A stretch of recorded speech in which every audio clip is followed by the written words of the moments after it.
Bonjour à tous, donc aujourd'hui je vais vous parler des fonctions affines que vous avez commencé à travailler en troisième. Alors les fonctions affines, c'est un nom global qui va regrouper à la fois fonctions affines et linéaires. Je vais m'expliquer. En fait, une fonction affine, c'est une fonction qui est de la forme f de x égale m fois x plus p. Alors, avec m et p qui sont des constantes et m et p qui appartiennent à R. Que va-t-il se passer? Je vais vous donner des exemples particuliers et on va voir si ce sont des fonctions affines ou pas. Par exemple, si je mets g de x qui vaut 1 moins 5x.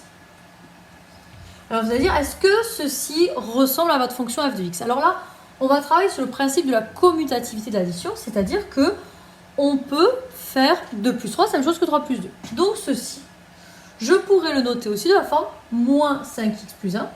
Et donc je me retrouverai avec mes critères, c'est-à-dire devant le x, un nombre qu'on multiplie ici qui vaut moins 5.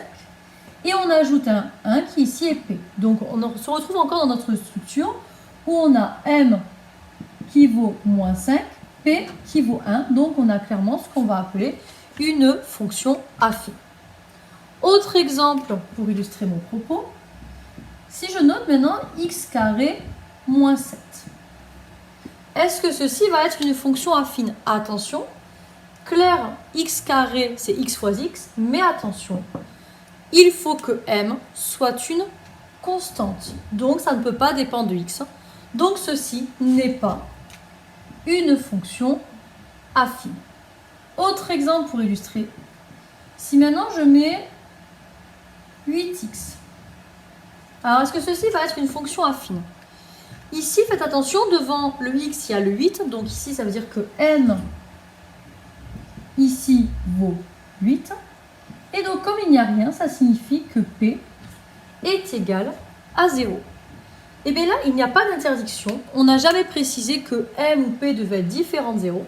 Je vous ai même dit en début de vidéo que m et p appartenant à R. Et bien ceci, c'est une fonction affine particulière que l'on va appeler fonction linéaire.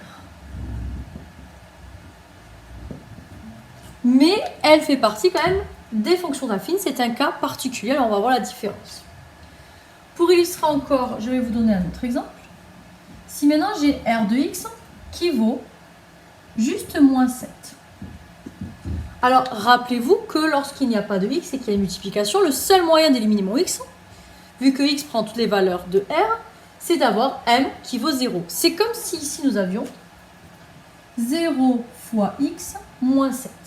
Donc ça sous-entend qu'ici, m vaut 0 et p vaut moins 7. Est-ce que ceci est une fonction affine? En effet, ceci est une fonction affine particulière, où m est égal à 0, donc on n'a plus de x. C'est ce qu'on va appeler une fonction constante. Et ceci est encore un cas particulier de nos fonctions affines. Alors, même sur des cas particuliers, il faut savoir ce que va regrouper toutes ces fonctions. Mais en fait, c'est que la représentation graphique de toutes ces fonctions est une droite. Alors ici, que va-t-il se passer? Dans le cas d'une fonction linéaire, ça va être une droite qui passera par l'origine du repère. Tandis que dans le cas d'une fonction constante, ça sera une droite qui sera parallèle à l'axe des abscisses. Donc ceci, c'était la première vidéo sur les fonctions affines. On va poursuivre avec les secondes. Bonne journée à tous.